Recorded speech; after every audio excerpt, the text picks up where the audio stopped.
doing that internet thing? My brother David smirked across the Thanksgiving table, carving into his turkey with an air of superiority that only a Wall Street banker could muster. What is it again? Selling stuff on Amazon? I took a deep breath, reminding myself that engaging wasn't worth it. 5 years of these jabs had taught me patience, if nothing else. It's an e-commerce platform, I said quietly, reaching for the mashed potatoes. We help small businesses. Oh, honey, my mother interrupted, her voice dripping with false sympathy. Don't you think it's time to look for a real job? Your cousin Jessica's firm's hiring.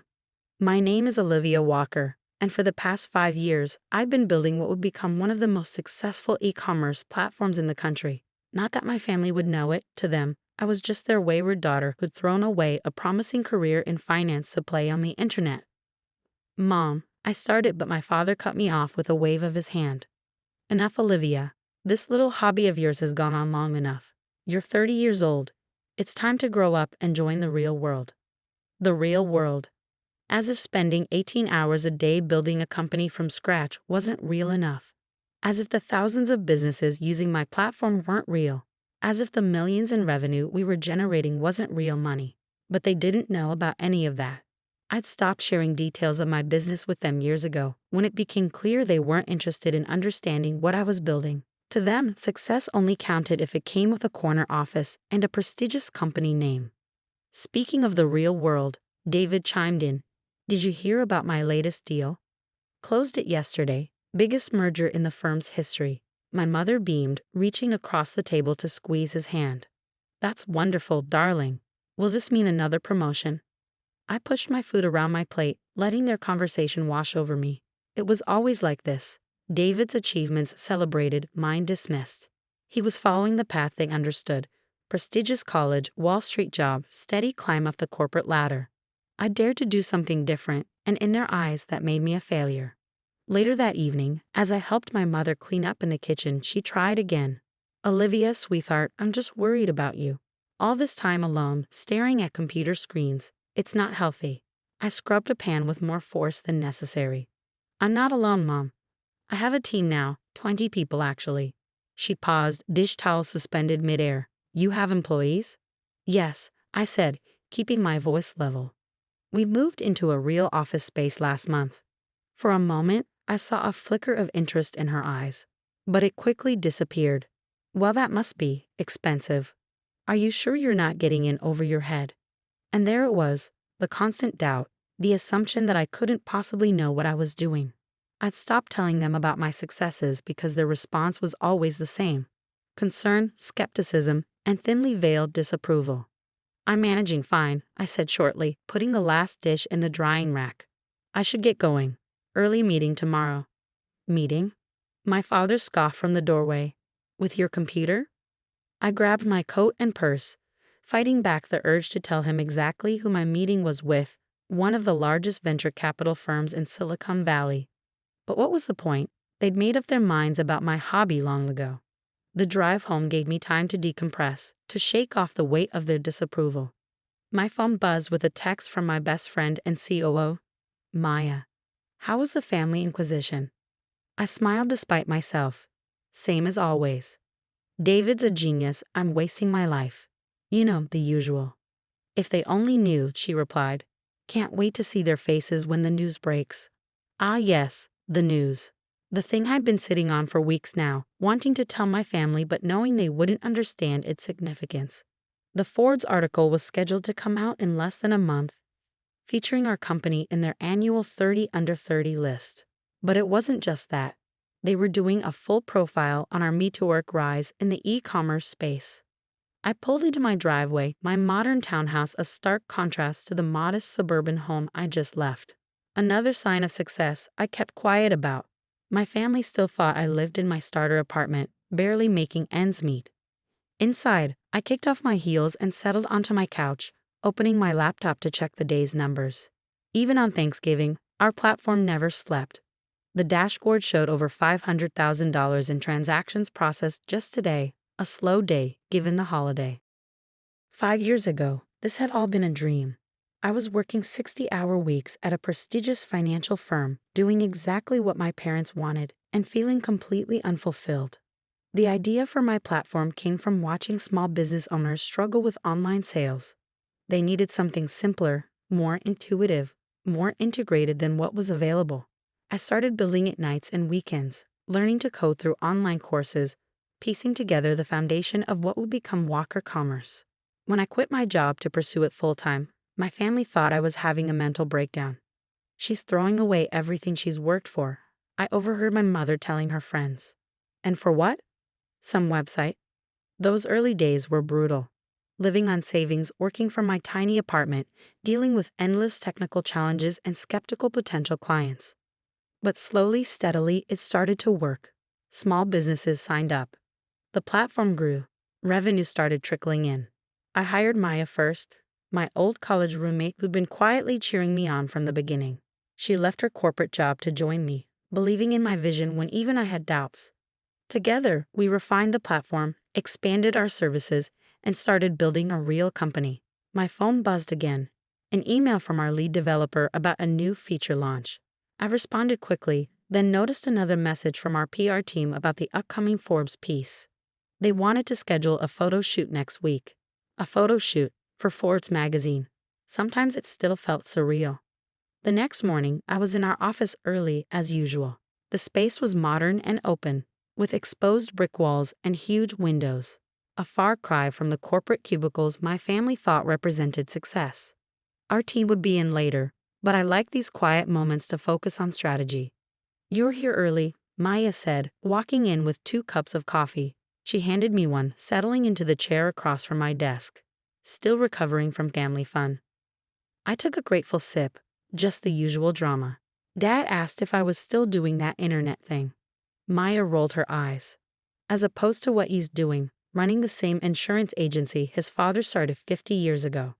"Hey," I protested weakly, "that's a real business." "Right," she laughed, "because helping thousands of small businesses succeed isn't real enough." She had a point. Our platform had processed over $100 million in transactions last month alone. We'd helped countless small businesses survive and thrive during the pandemic by giving them easy access to online sales. Our latest valuation put us at just over $500 million. But try explaining that to people who thought success meant wearing a suit and sitting in meetings all day. "The Forbes piece comes out in 3 weeks," Maya reminded me. "Have you decided how you're going to tell them?" I sighed, leaning back in my chair. I was thinking of just letting them find out when it publishes. Is that petty? After 5 years of them dismissing everything you've built? No, it's not petty. It's karma. Our conversation was interrupted by the arrival of our development team, eager to show us the latest platform updates. Soon the office was buzzing with activity. Designers collaborating on user interface improvements, customer service reps helping clients optimize their stores, marketing team members planning our next campaign. This was my real world. A thriving company built from nothing but an idea and relentless determination. Every person here believed in what we were doing, understood the vision I had from the beginning. Unlike my family, they didn't need to see my name in Forbes to know we were building something extraordinary. Later that afternoon, I had a video call with our newest board member, a veteran tech entrepreneur who'd invested in our latest funding round. "The numbers look fantastic," he said, reviewing our monthly report. "You've built something remarkable here, Olivia. Not many founders can scale this fast while maintaining such strong fundamentals." I smiled, remembering my father's dismissive comments about my little hobby. "Thank you," I said. "We're just getting started." Indeed, the Forbes piece should help with visibility. Have you thought about how this might change things? I had thought about it, probably more than I should have. The article wouldn't just announce our inclusion in the 30 under 30 list. It would detail our growth, our valuation, our impact on the e-commerce landscape. It would make public everything I kept quiet about for years. "I'm prepared for the attention," I assured him. "We've got a solid PR strategy in place." What I didn't say was that I was more concerned about my family's reaction than any public scrutiny. How would they handle learning that their failing daughter had built a $500 million company right under their noses? That evening, as I worked late in my office, my mother called. I almost let it go to voicemail, but guilt won out. "Hi, Mom." "Olivia, honey, I've been thinking about what we discussed yesterday, she began, her voice taking on that careful tone she used when she thought she was being helpful. Jessica's firm really would be perfect for you. They even offer great benefits. I pinched the bridge of my nose, staring at the multiple monitors on my desk displaying our platform's real-time analytics. Over 10,000 transactions have been processed just in the time since she'd started talking. Mom, I appreciate the thought, but I'm not looking for a job. My business is doing well. But is it stable? Do you have health insurance? A retirement plan? These are important things, Olivia. I thought about our comprehensive benefits package, the equity all our employees received, the 401 matching we'd implemented last year, but explaining any of that would just lead to more questions I wasn't ready to answer. I'm fine, Mom. Really. She sighed, that heavy, disappointed sound I'd grown so used to. I just don't understand why you won't consider other options. Your brother. I have to go, I interrupted. I have a call with our West Coast team. After hanging up, I sat in silence for a moment, looking around my office. The wall opposite my desk displayed our company values in bold letters: innovation, integrity, impact. Below them hung framed articles from various tech publications praising our platform's innovations. None of them meant anything to my family. They weren't from the Wall Street Journal or Financial Times, so they didn't count. Maya stuck her head in, waving a tablet. Final approval needed on the Forbes photo shoot location. They want to do it here in the office. Thoughts? I nodded. Makes sense. Just make sure they get shots of the team, not just me. This isn't a one-woman show. Speaking of the team, she said, settling into a chair, morale is through the roof since we announced the new equity distribution. People are excited about the growth. Our latest funding round had allowed us to increase everyone's equity stakes, something I was particularly proud of. Everyone who helped build this company deserved to share in its success. That's good, I said, then hesitated. Maya, am I being childish about my family? Should I just tell them everything? She considered this for a moment. Remember when you first started and they told you it was just a phase? That you'd come crawling back to your real job within 6 months? I nodded. And remember when you landed your first major client and they said it was just luck? That you couldn't build a sustainable business on the internet? Yes. And remember last Thanksgiving, when your brother literally patted you on the head and said maybe you could help him build a website for his dog's Instagram? I couldn't help but laugh at that memory. Okay, I get your point. They've had 5 years to take an interest in what you're building, to ask real questions, to understand why you believed in this so much. They chose not to. Let them find out with everyone else. She was right, of course. My family's dismissal of my work wasn't just about lack of understanding, it was about lack of respect. They decided early on that my path wasn't valid, that success only counted if it followed their predetermined script. Well, they were about to learn just how wrong they'd been. The morning the Forbes article was scheduled to go live, I sat in my office, staring at my phone. 3 weeks had passed since Thanksgiving, and my family remained blissfully unaware of what was coming. I declined their weekly dinner invitations, citing work commitments, which wasn't entirely untrue. Preparing for the publicity around the Forbes piece had kept us all busy. It's live, Maya announced, bursting into my office with her tablet. And it's, wow. I took the tablet from her, my heart racing as I read the headline. The Future of E-Commerce. How Olivia Walker Built a $500 million empire from her apartment. The article was everything our PR team had hoped for and more. It detailed our company's explosive growth, our innovative approach to helping small businesses, and the impact we'd had on the e-commerce landscape. There were photos of our office, our team, and yes, me, described as the visionary founder revolutionizing online retail. Your phone's about to blow up, Maya warned just as it started buzzing with notifications. LinkedIn messages, Twitter mentions, email alerts, text messages from friends and former colleagues. But nothing yet from my family. They didn't exactly follow tech news. That changed about an hour later. Olivia, my mother's voice was shrill through the phone. Why is Jessica calling me asking about you being in Forbes magazine? I took a deep breath. Because I am in Forbes magazine, Mom. The article just came out this morning. But how? Why? What's this about a $500 million company? That would be my little hobby, I said, unable to keep the edge out of my voice. The one you and Dad have been telling me to quit for the past 5 years. Silence on the other end. Then, we're coming over. To your office. Right now. Mom, I have meetings. Cancel them, she interrupted. Your father and I, we need to see this for ourselves. I looked at my calendar, back-to-back calls with investors and partners interested in the Ford's coverage. I can't just cancel everything. I'm running a company, remember. Please, Olivia, her voice softened. We need to understand. I sighed, signaling to Maya through the glass wall of my office. She nodded, already understanding what I needed. Fine. Come at 2. I'll have my assistant send you the address. Assistant, my mother squeaked, but I'd already hung up. Maya stuck her head in. Family drama incoming. They're coming here at 2. Can you? Already rescheduling your afternoon, she finished. Want me to warn the team? I nodded. Our employees knew bits and pieces about my family situation. It was hard to hide when we all worked so closely together. Just let them know we'll have visitors. The next few hours were a blur of calls and emails, responding to the wave of interest generated by the Ford's piece. Our PR team was fielding media requests, our sales team was swamped with inquiries, and our servers were handling record traffic from people checking out the platform. At exactly 2 p.m., the elevator doors opened and my parents stepped into our office. Their expressions as they took in the space, the modern decor, the bustling workforce, the wall of press mentions, were almost comical. Ms. Walker, our receptionist called out, your parents are here. Heads turned throughout that office. I could feel my team watching, curious about the family they'd heard so much about. I stepped out of my office to greet them. Mom, Dad, welcome to Walker Commerce. My mother was clutching her purse like a lifeline, her eyes darting around the space. My father stood rigid, his face unreadable.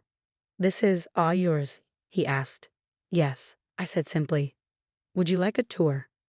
I led them through the office, explaining each department's function, introducing key team members. Maya joined us partway through, adding context about our growth and achievements. So when you said you had employees, my mother trailed off, watching our development team collaborate on a new feature. We have 78 full-time employees now, I supplied, plus contractors and part-time staff. 78? My father's voice cracked slightly. We ended up in my office, where I gestured for them to sit. The Ford's article was still open on one of my monitors, and my father's eyes locked onto it. $500 million, he said quietly. Your company is worth $500 million. As of our last valuation round, yes. I sat behind my desk, feeling strangely calm. That was 2 months ago. Given the Ford's coverage, it's probably higher now. My mother was shaking her head slowly. But? How? When? Why did you tell us? When would you have listened? I asked. When I started the company, you told me I was throwing my life away. When I landed my first major clients, you told me it was just luck. When I hired my first employees, you worried I was getting in over my head. We were concerned, my father defended. The internet, it's not stable. We wanted you to have a real career. This is a real career, Dad. Look around you. This is as real as it gets. Just then, Maya knocked and entered with a tablet. Sorry to interrupt, but you need to see this. CNBC wants to do a live interview tomorrow morning. I glanced at the email she was showing me. Book it and get PR to prep a briefing. My parents watched this exchange with wide eyes, seemingly struggling to reconcile this version of me, the CEO, the decision maker, with their image of their failing daughter. All this time, my mother said softly, when we thought you were struggling, you were building this. Yes, Mom. All those family dinners where you pushed job listings at me. I was already employing dozens of people. All those times you worried about my stability. I was raising millions in venture capital. All those moments you compared me to David. I was building something bigger than his entire firm. My father flinched at that. Olivia, you didn't believe in me, I finished. You didn't even try to understand what I was doing. You just decided I was failing because I chose a different path. That's not fair, he protested. We wanted to protect you. No, I said firmly. You wanted to control me. You wanted me to follow your definition of success. But look where I am now. I did this my way, without your support, without your approval, without your help. My mother was crying silently now, dabbing at her eyes with a tissue. My father looked lost, his usual confidence shattered. I think, he said slowly, we owe you an apology. Several, actually, Maya muttered from the doorway. I shot her a look, but couldn't help smiling. Why didn't you tell us? My mother asked again. About any of this. I leaned back in my chair, considering the question. Would it have changed anything? Would you have suddenly understood what I was building? Would you have stopped pushing me to get a real job? They exchanged glances, unable to answer. That's what I thought, I said. I stopped telling you about my successes because you'd already decided I was failing. Nothing I said would have changed your minds until something like this. I gestured to the Forbes article, forced you to see the truth. Just then, my phone buzzed with another notification. I have a call with Singapore in 5 minutes, I said, standing. Maya can show you out. Singapore. My father repeated weakly. We're expanding into Asian markets, I explained. The call's with our new regional partners. My mother stood, clutching her purse. Olivia, please, can we have dinner tonight? As a family? We need to talk about all this. I looked at them, really looked at them. My father, who'd spent years telling me I was wasting my potential. My mother, who'd worried I was throwing my life away. They looked smaller somehow, their certainty about the world and their place in it shaken. I can't tonight, I said. We're having a company celebration for the Forbes piece. But maybe this weekend. They nodded, accepting this small concession. As they turned to leave, my father paused at the door. We were wrong, he said quietly. About everything. I hope you can forgive us. After they left, Maya returned to my office. Well, that was intense. I laughed, but it came out shaky. 5 years of dismissal and doubt, ended by one magazine article. Not just any article, she corrected. A Forbes profile about the $500 million company their failing daughter built while they weren't paying attention. That evening, at the company celebration, I looked around at my real family, the team that had believed in me, worked with me, helped build this dream into reality. We'd done this together, proving that success doesn't always look like what others expect it to. My phone buzzed with a text from David. Just saw the Forbes piece. Holy shit, sis. Why didn't you say anything? I smiled, typing back. You mean about my little internet hobby? The next few weeks were a whirlwind of media appearances, speaking engagements, and endless congratulatory messages. My parents attended every interview they could find, sitting in the audience with expressions somewhere between pride and embarrassment. At the first family dinner after the Forbes reveal, the dynamic was completely different. Gone were the job suggestions and worried looks. Instead, they asked real questions about the business, actually listening to my answers. I still can't believe it, my mother said, passing the salad. All this time when you thought I was failing. I finished. Maybe that's the lesson here. Success doesn't always look the way you expect it to. David, who'd flown in specially for the dinner, shook his head. I feel like such an idiot. All those times I made fun of your website. You were an idiot, I agreed cheerfully. But at least you admit it now. My father cleared his throat. Olivia, I've been thinking. The agency, maybe it's time we looked at modernizing our systems. If you think your platform could help. I smiled, remembering all the times he dismissed online business as a fad. I'll have my team reach out to you next week. We have a great solution for insurance agencies. The irony wasn't lost on any of us. The daughter they thought was failing was now in a position to help modernize the family business. Later that night, as I drove home, I thought about how success is often quietest just before it becomes undeniable. For years, I'd worked in relative obscurity.